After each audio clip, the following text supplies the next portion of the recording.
You may not know the name Gary Keller, but there's a good chance you have heard of a little company he built. Gary started a little real estate business in 1983 with his friend Joe Williams. Within 2 years, Gary and Joe's company grew from a single office in Austin, Texas, into the largest residential estate firm, a real estate firm in Austin. And since 1983, Keller Williams Realty has overtaken Century 21 and RE/MAX to become the largest real estate franchise by agent count in the whole world. As we try to wrap our brains around this concept of life balance, which we began discussing last week, what we're really struggling with is the question of what really matters the most in life.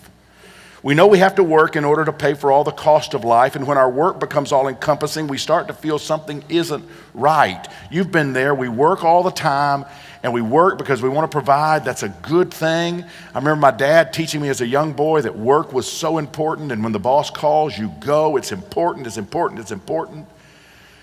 But then it becomes all-encompassing, and we start feeling something isn't right. This isn't how life is supposed to be. Gary Keller said it like this: work is a rubber ball. If you drop it, it will bounce back. But the other 4 balls, family, health, friends, and integrity, are all made of glass. If you drop one of these, it will be irrevocably scuffed, nicked, perhaps even shattered. Isn't that profound? You have to juggle these things. Drop the work ball, it'll bounce back. Drop the family ball, there's a good chance it shatters, which is a terrible thing. Why is it that we struggle so much with this concept of balance? Finding balance should be one of the simplest things we as humans ever try to understand. We learn a lot about balance when we're kids. Remember seesaw? Remember the first time you got on the seesaw and the big kid got on the other side? You go flying through the air, but you figure it out pretty quick. This isn't very wise, and so what you start doing is saying, hey, big guy, you got to slide up on the seat, and then I'll get on the seat, and then we just hover. Do you remember how that worked? You could just hover, big guy on one side, little person on the other side. As kids, we seem to understand the principles behind balance very, very well. Let me get your participation in full voice. If you get in the bathtub and the water's too hot, we need to turn up the cold water. That was pathetic. Let's say that again. If you're in the bathtub and it's hot water and you need to get it a little bit better, what do you need to do? Cold water. If you're going too fast, you need to slow down. If you're throwing a ball too low, you need to throw it higher. If the gas tank is empty, you need to fill it up. When we're working too hard, we need to slow down, take a vacation, take a break. It's easy, but then life starts and it gets spinning faster and faster and faster, and then we just lose our minds and we can't do the simple things that we need to do. A lot of things become difficult. Now, last week we talked about taking some small steps that will give us the confidence to take bigger steps, and one of the things that was just kind of almost a throwaway point, but it resonated with you, was the idea that making your bed can be a good way to start. You make your bed and that lets you know you've started on some tasks that are important and the day has some potential, and even if your day's horrible, at the end of the day you come home and what do you go into the bedroom to? A made-up bed, and that feels good. So Monday morning, totally unprompted, I started getting on Facebook pictures from all of you and your made-up beds. That was the sweetest thing in the world. And then I took a picture of our bed because Jane had saved it it was going in the wash, I guess. It was time to do that. So I said, Jane missed the sermon last week, and so our bed was just all in a mess. But anyway, we talked about that, and then we talked about 2 huge things, very important for us, and that's margin, how to maintain margin in our lives, and the importance of sleep. And then some of you told me that that's still a struggle. You really still struggle with sleep, and I get it. So I want to talk to you quickly about some other things that are important for life balance. You do with these things what you want. I think it leads to a healthier, balanced life, and I think a balanced life is the kind of life that allows us to walk in peace with God, and it's a beautiful thing. So let me give you a couple of thoughts. Defining your priorities is critical for balanced living. Defining the priorities you're going to live your life by is critical for balanced living. Do you remember going to the circus when you were a kid? One of my favorite things at the circus was the the clown that would come out, and I know clowns are kind of icky and weird, but this was a clown that would come out and he would set a post up, a little stick up, and he would start spinning a plate. Do you remember that? He would spin it, and then it was wonderful. And then he would go over here, and he'd set another plate up on a stick, and he would spin it, and it was so wonderful. And just when that was losing balance, he would come over here, and he would spin it again. And then he would get braver and braver, and so he'd go over here, and he'd put a plate up and spin it, and then he'd have to run over here until eventually he had about 10 or 15 of these sticks, all with plates going. And right as one would begin to wobble, he would rush over, and he would get it going again, and then that one over there would begin to wobble, and he'd fly back over there to get it going again until it always would end in this climactic plates falling, crashing, breaking, clown in the middle, everybody applauds, he's laying on the ground, the plates all around him. And I used to think that was so hilarious. And as a kid, I would laugh and laugh and laugh, but then in my 20s and 30s, I began living life exactly like that clown. I would get something started over here, and I'd spin it, and I'd think, I'm gonna get something started over here, and I'd start spinning, and then I'd think, oh my gosh, this is about to fall. And until I collapsed, I thought I could keep these plates going, and eventually I fell amidst my whole life craving in on me. Has anybody ever been there before? Has anybody know what I'm talking about? Where you just today, how many of you came to church this morning away from the broken glass all around you? I get that. You can't spin all the plates. So what is going to be your priorities? Because you can't spin every plate. Let me tell you just what mine are. And listen, you figure this out for you. I don't know what your plates need to be. These are the plates that I want to keep spinning. The others, I can let them go because these are the ones most important to me. My connection with God is first for me. As a teenager, I made a decision in my life that I wanted to be a follower of Christ. It has been an uneven walk. I have failed far more than I have ever succeeded on that walk. But I said, as much as I can understand, I want to follow God. I made a commitment that I was going to do that. And in my life, I have found that has been life to me. That has been nourishment to me. I have evolved in my understanding of things, but it doesn't change the fact that my desire to know God is the most important thing to me. If I wasn't a pastor, I would go to church every week because I really believed that God would have a message for me and He might deliver it when His people gather together. I remember when the boys were little and I wasn't a pastor, I remember every Sunday we would go to church and I would sit there and I was so depressed and I was so discouraged about what was going on in my life, but I still went every single Sunday because I thought maybe, just maybe, He had a message for me, maybe, and I didn't want to miss it. I didn't want to not be there if He was going to say something that He wanted me to hear. So church, for me, is very important. My faith walk, learning to embrace people who are different from me, which I have learned because of being a follower of Jesus, compassion for people who are hurting, all of those things are part of my faith walk. My connection with God is the most important thing. So that's non-negotiable to me. And wherever I've been, that's always been priority number one. Another priority is this: my life with my wife, kids, grandkids, parents, and a small group of close friends. Let me say that again. My life with my wife, kids, grandkids, parents, and a small group of close friends is a priority to me. That means if one of them calls, I go running. And because I also know that they feel the same way. And if I call, they come running. It's the most important thing. You may have a different situation, and I get it. And there's some dysfunctional families that people are living in, and it's like you don't understand. I understand. I totally understand. I'm just saying for me, these relationships are the most important relationships in my life. A third priority for me is learning and growing every day. That's a priority to me. I have to be feeling as if I am learning and growing every day. And I prioritize that. That's very, very important. I spend money. If you saw the amount of money I spent on books, my wife will tell you, it is crazy. It is insane. But I just feel like that is a priority to me. And I will cut back on some other things because that's important. My work is absolutely a priority to me. It means the world to me. I believe my work is important. I believe it's connected to why I was born. It drives me every day. I want to write, teach, mentor, consult every day with people to help them become more fully alive to this beautiful life we're allowed to live in. And so that is a priority to me. And one other thing, new adventures are priorities to me. You throw out an opportunity for an adventure, and I'm in. This past year, Jane and I went hang gliding in the Swiss Alps. New adventure. We were in. I went deep sea fishing not long ago. Never done that before. Felt like I was the real deal. After a couple of hours, I felt like I still didn't want to touch the fish when they got it up on the, but I felt like I looked like Ernest Hemingway kind of with my hat on, and I just felt really good about that. Skydiving, whatever it is, if there's a chance for it to be an adventure, I want to be on it. That means I don't have a lot of time for other things. I don't watch a lot of television. Jane and I watched a couple hours last night, but we haven't watched television in 2 months. And not saying that that's any holy spiritual thing. I'm just saying you have to do a trade-off, right? You have to decide. And so for me, watching television is not a big deal. Playing games. Some people love playing games. Nothing wrong with playing games. But that's not a priority. So I will forego game playing because that doesn't fit into my time.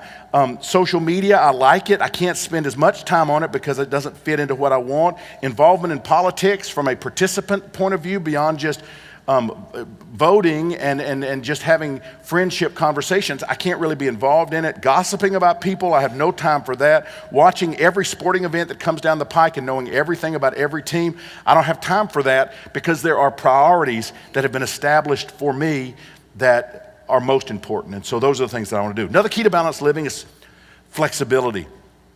While you set these priorities, you will discover some things you have thought are sacrosanct or the most important things. You find they don't work, or they're not working the way you want it to work, and you need to be able to give up on them. And it means being able to say 3 sentences: I was wrong, or I made a mistake, or I changed my mind. And that's okay. If something isn't working for you, don't keep doing it forever and ever and ever. Churches used to do that. We used to have these set services, and if you didn't have a Sunday night service and a Wednesday night service, then you weren't really fully Christian, just about. And so even though it became more difficult for people to come because people began to live farther out, their schedules became more difficult, we still kept a Sunday night and a Wednesday night service. Finally, it was like, this isn't working. We're a different society, a different age now. So we said, let's stop, and it was okay to do that. Very, very important. You will discover some things that you used to think mattered a lot to you, and as you evaluate your life, you say, you know what? That is not. I used to think I had to be the answer to everybody's question. Whatever their situation was, I felt this need. I had to fix it for them. If somebody didn't have a moving company, then it's like I needed to get them some movers so we could all get together and help. There was something so broken about that. And there was no boundaries about that because I was trying to solve everybody's problems, and I can't solve everybody's problems. And so I had to say I was wrong, and that had to fall off the priority list. I'm not the solver to everybody's problems. I want to be a friend, I want to be a counselor, but I'm not a solver to everybody's problem.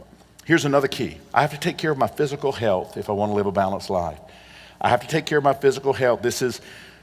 And I know we tense up on subjects like this. We tense up on subjects like this. Some people especially do and say, why are you talking about your body in church? I don't want to talk about my body in church. I want to talk about spiritual things, holy things, your spirit or your soul.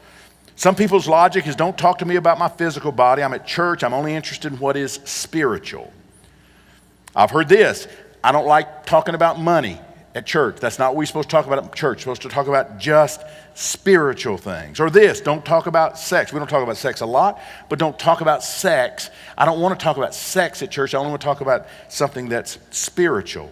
And what they're saying is this: don't talk to me about anything but God. I am only interested in what is spiritual. Now, I want you to get this. If you get this, this will be the smartest thing you will have gotten today, and this will take you, the rest of your life will be very, very helpful. So write this down or take a picture of the screen. This is huge. Everything is spiritual. Everything is spiritual.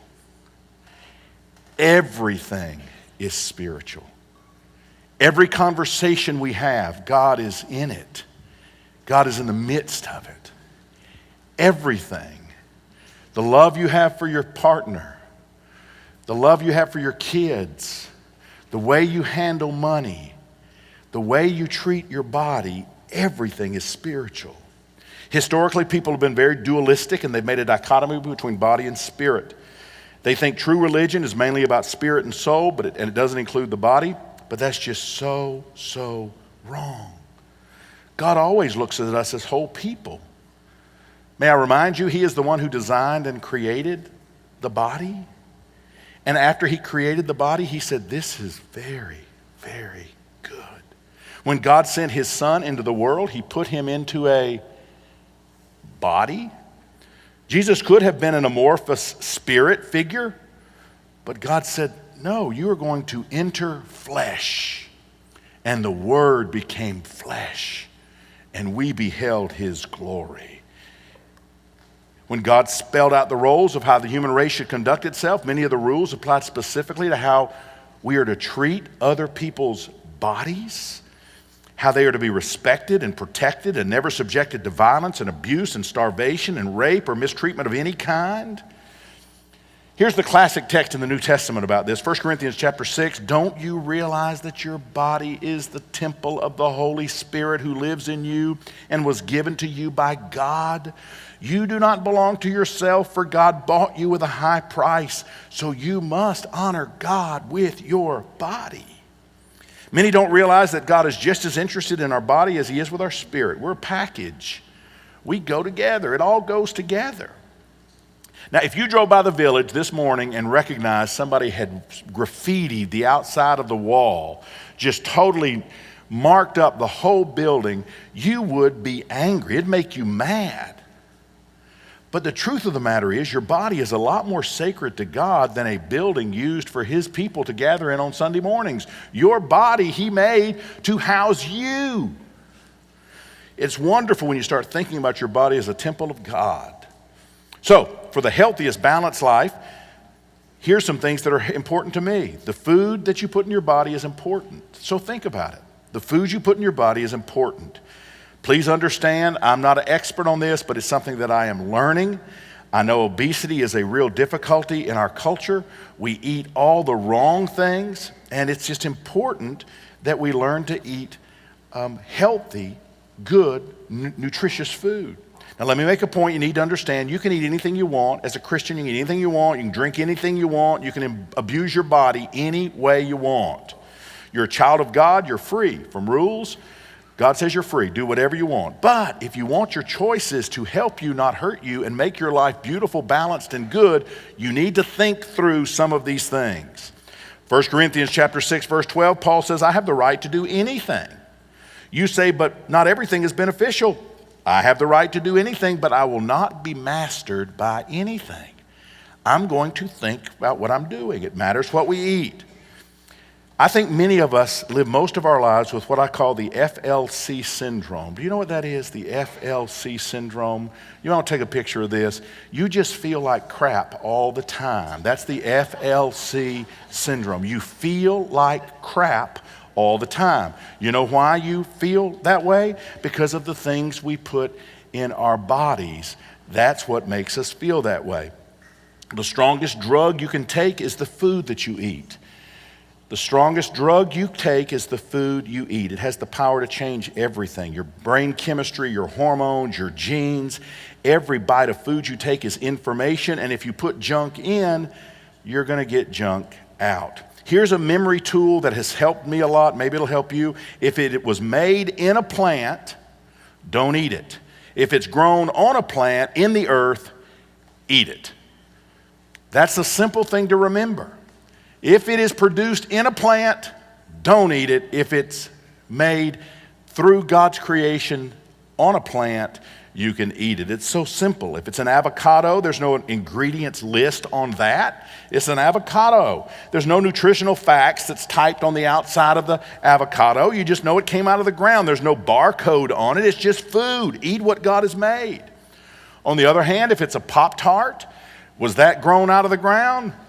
No. Is that probably healthy? No. Can you eat one every once in a while? Sure, but you don't want to make that an everyday kind of thing. It's not very helpful at all. Another problem we face is most Americans are addicted to sugar. You want to watch a documentary that will overwhelm you on Netflix, watch the movie Fed Up, and it's about the sugar problem that we have in America. In tests where they have rats, and every time a rat will eat sugar, it's getting electrical shock. These rats will electrocute themselves to death eating sugar. And some of us have been exactly like that. The United States Department of Agriculture says we're eating 152 pounds of sugar and 146 pounds of flour each year. That means about each day you're eating about a pound of sugar flour together, about a pound of that a day if these statistics are true. Very, very, very tough to feel good about life when you eat that kind of stuff. It's really easy. You eat good and you feel good, and then you can do good. If you eat good, you feel good, then you can do good. Another thing that's important to me on balanced living, and this is somebody who didn't do it for 20 or 30 years of my adult life, is exercise. I really think exercise is important. It doesn't matter what your age is. This is true for all of us. Becoming stronger and more flexible through exercise is about the very best wellness investment we can make. And so I encourage you, walk, get out, do some things that stretch you a little bit. Learn how to do some yoga. If you have a difficulty with movement, learn how to do yoga. This is a great, I read this and think it's important. Exercise increases energy levels, elevates metabolism rates, improves blood circulation, strengthens muscles, strengthens bones, decreases blood pressure, reduces stress, increases efficiency of the digestive system, develops aerobic capacity, and improves sleep patterns. But sadly, you know this, we are a sit on our rear end society. That's what we do. And some of us can say, you know what, I have sat all day. I have sat all day. I saw there's even making a lazy boy now, and y'all probably seen it, where in the armrest is a cooler. Have y'all seen that? Do y'all know how lazy you have to be that you can't walk to the refrigerator to get your drink, but you got to just flip open that little deal and have it right there? Is that crazy? But that's our society, right? That's what we do. And we have to fight against that. We listen, as a church, we need to be fighting to be healthier, more vibrant, so we can live longer, we can do better things, we can help at Safe House, we can help in Puerto Rico, we can help with people that are hurting, we can do these things that make life really meaningful and good. We can go on these adventures because we feel capable and we feel strong. It's so important. The American College of Sports Medicine has found that there are over 40 chronic conditions that can be either treated or prevented just with exercise. Just with exercise. I used to say to the boys, move a muscle, change a mood. If they had their lips poked out and they were bored or whatever, it's like, move a muscle, change a mood. Let's get up, let's go do something. Move a muscle, change a mood. Now I say it a little bit differently. Motion impacts emotion. Motion impacts emotion. So move, start moving. If Jane's feeling blue, she'll say, I'm going to the gym. I'm going to the gym, I want to work out. And then she comes back and she usually feels a whole bunch better. Very, very important. Let me just quickly go through this. If you struggle with this, find somebody who will work out with you or walk with you or do something with you. An accountability partner can be very helpful. Ecclesiastes says 2 is always better than 1. Choose exercises that you enjoy. That's really important. Some people say, well, I don't like to run. I hate to run. I hate to run. I was in a bike class this week. What do they call that class? What is it? Yeah, I hated that. You do this and you're riding, and then he says, I don't even know what he said, but suddenly everybody just gets up and they're like going really fast. I thought I was going to fall off the top of the thing. And so it was an hour class. I made about 15 minutes. I said, you know what? I hate this. I'm out. So I just checked that off the list, but you don't have to do stuff you hate. Find something you like. Maybe it's yoga, maybe it's swimming, maybe it's walking, maybe it's running, maybe it's weightlifting. Find something you like. Schedule physical activity for the time that fits you best and is most sustainable. I have found for me, 6 o'clock in the morning is the best time to work out for me. Because if I set it in the afternoon, I find something always comes up and I say, oh, I'm so tired, I don't think I want to do that. But 6 in the morning, it's pretty much open all the time. And so that's what's working for me. It's very important. And practice the simple principle, something's better than nothing. So do something. If it means park at the back of the parking lot and walk in, if it means going up 3 flights of stairs in the hospital, if visiting a friend, do that. Something is better than nothing, so try to do something all the time. Quickly, financial health is another thing that you better watch or you're going to live unbalanced. And the simple principles about money are spend less than you make. And you say, but I make very little money, Ray. Make more money. Learn how to make more money. Get a side hustle. Find out something that you can do to make some extra money, but spend less than you make. Very, very important. Automate your giving and your saving. Automate your giving and saving. We have many people in our church who set their bank account, a 10% check of their salary comes to the church like clockwork because they found themselves skipping out, missing the giving part, and so they set it up so it would just happen. 10% of their gift each month comes straight to the church. It's a blessing, huge blessing. You can do the same thing with savings. You can set it up at your bank. 10% of your earnings goes directly into a savings account. Very, very important, and I would encourage you to do that. And then you can have fun. If you go to the movie, have you ever been to the movies when you knew you shouldn't be spending the money at the movies because you didn't have any money, but you went to the movies anyway, and you're sitting there and you buy the popcorn and you think, I feel horrible. This is hard. I'm watching this movie, I'm eating this popcorn, and I shouldn't have done this. I should not have done this. Anybody know what I'm talking about? If you live and spend less than you make, and you save money and you give to organizations that you want to support and you believe in, and you support, if you're part of a church, you support the church, then there's money in the bank. You can go to the movie, you can get the big bucket of popcorn. You sit there and you can eat it, you can enjoy it because you know you're taking care of stuff. One final thing, real balance means you have to take care of your emotional health. Real balance, and this was important to me. In my life, I always thought there were only two gauges on the dashboard of my life. It was the physical gauge and it was the spiritual gauge. And I told you I didn't do good on the physical gauge, but I thought as I got older I would take more concern with that. And I was going to try to do my best on the spiritual gauge, but I didn't know there was a third gauge on the dashboard, and that was emotional health. I didn't know that that was there. And so I ran my emotional tank down to 0. And I was trying to live my life not understanding that you can't live when your emotional tank is at 0. Let me tell you a couple of things that helped me fill that tank.